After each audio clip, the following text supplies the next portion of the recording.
मैं कैसे अपने जीवन का एक लक्ष्य तय करूं और कैसे उसे हासिल करने के लिए अपनी पर्सनालिटी को डेवलप करूं। आपके जो सपने, लक्ष्य और आकांक्षाएं हैं,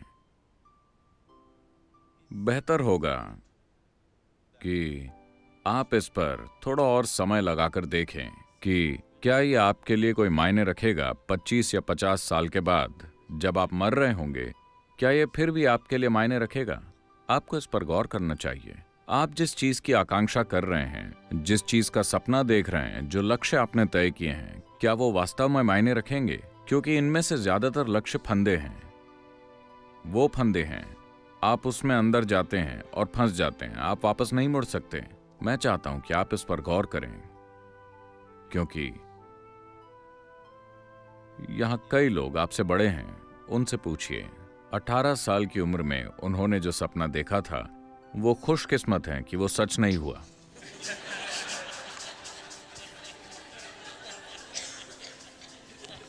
आया ना?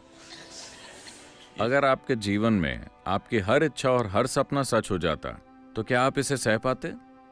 सौभाग्य से उनमें से कई चीजें निकल गईं और कभी सच नहीं हुई, है ना? तो अच्छा होगा कि अगर आपकी उम्र का कोई भी व्यक्ति अपने जीवन के लक्ष्य तय करना चाहता है, तो अच्छा होगा कि वो अपने आसपास के सभी प्रभावों से एक ब्रेक ले लें। सामाजिक प्रभाव, परिवार के प्रभाव और दूसरे प्रभावों से अलग कहीं और चले जाएं। आश्रम इसीलिए, कहीं चले जाएं, ध्यान करें, खुद को स्पष्टता और आनंद के एक स्तर तक ले आएं। जब आप बहुत खुश और स्पष्ट हों, आपको तब फैसला करना चाहिए। जल्दबाजी में अपने लक्ष्य तय न करें।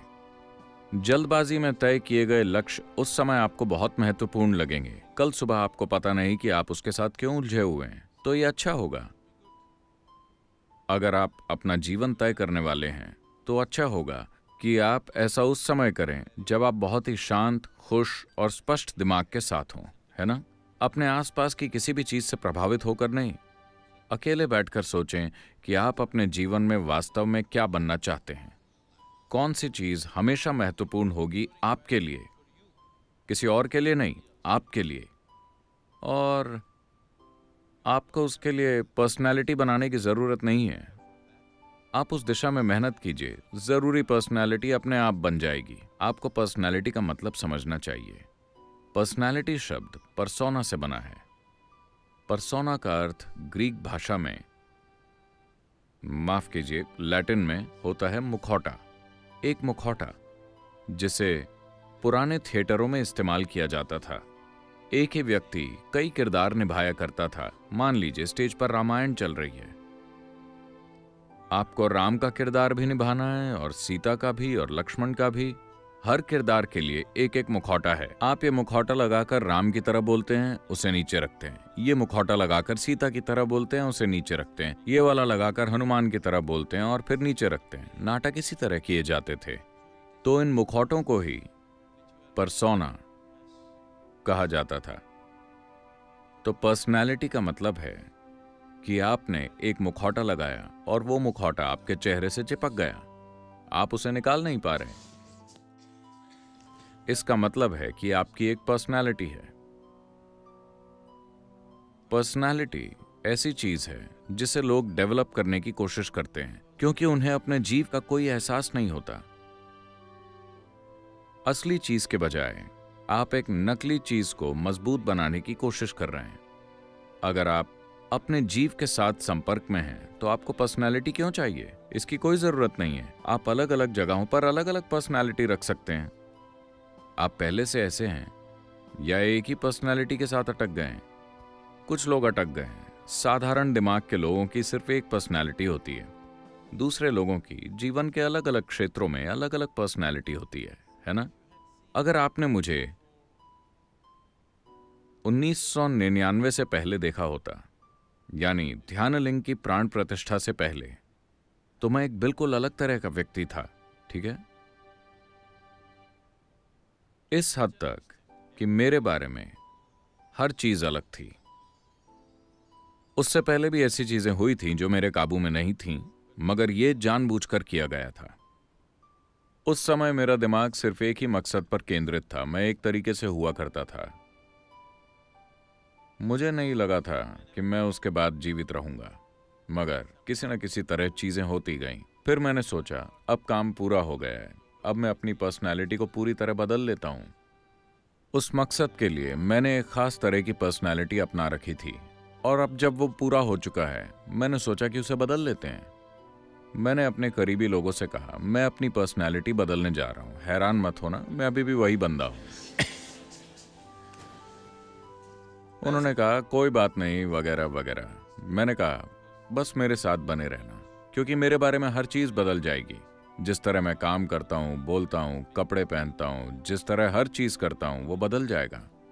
उन्होंने कहा कोई बात नहीं, हम आपको जानते हैं, आपसे प्यार करते हैं। मैंने कहा लेकिन मुझे कस के पकड़े रहना, क्योंकि जब चीजें बदलती हैं तो लोग अलग हो जाते हैं।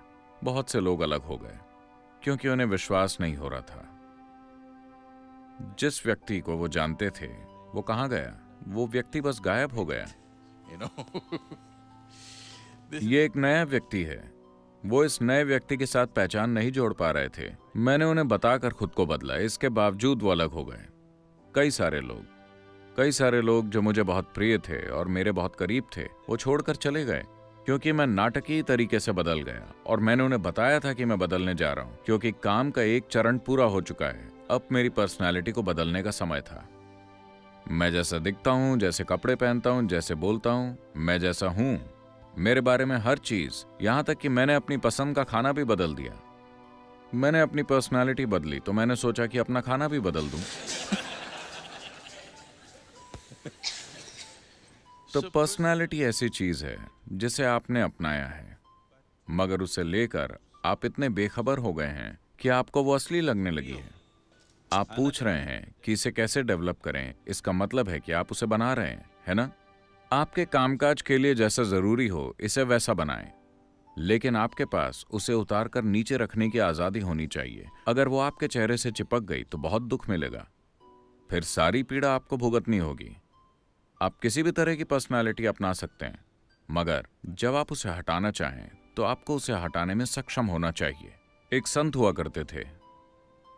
वो इतने बुद्धिमान थे कि लोग उनके पास जाते थे और उनके आसपास भीड़ लगी रहती थी। राजा भी उनके पास गया। उसे लगा कि इतने बुद्धिमान व्यक्ति को उसके दरबार में होना चाहिए। तो उसने संत से कहा, आपको मेरा मुख्यमंत्री बन जाना चाहिए, क्योंकि आपके जैसे बुद्धिमान व्यक्ति को पेड़ के नीचे बैठकर अपनी बुद्धि व्यर्थ नहीं करनी चाहिए। आपको लोगों के काम आना चाहिए। संत ने कहा, ठीक है, मगर मेरी एक शर्त है। आपको अपने महल में मुझे एक कमरा देना होगा जहां मैं हर दिन 1 घंटा बिताऊंगा। आप कभी उस कमरे में नहीं आएंगे, कभी नहीं पूछेंगे कि ऐसा क्यों है, कभी उसमें जबरदस्ती नहीं घुसेंगे, कुछ नहीं। उस कमरे में आप, आपके नौकर, आपके गुप्तचर, कोई नहीं आ सकता। राजा बोला, कोई दिक्कत नहीं है, मुझे क्या दिक्कत होगी। आपको एक कमरा चाहिए, मैं आपके कमरे में ताक झांक क्यों करूंगा, मुझे मंजूर है। फिर जब भी कोई अहम बैठक होने वाली होती, वो संत जो अब मंत्री बन गया था, वो राजमहल के हिसाब से वैसे कपड़े पहनता था, मगर वो अंदर जाकर 1 घंटे के लिए खुद को एक कमरे में बंद करता और फिर बाहर आता।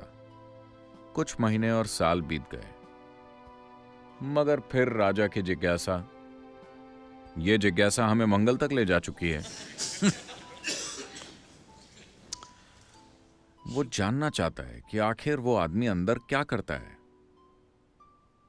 चारों ओर अफवाहें फैलने लगी। अरे वो कुछ करता है, उसने अंदर किसी को रखा हुआ है, हो सकता है कि वो दुश्मन का जासूस हो, वो अचानक यहां आ गया, वो वहां क्या करता है।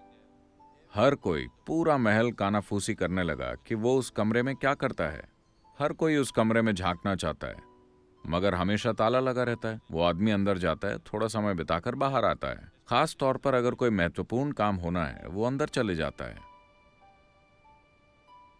हर तरह की अफवाहें उड़ी।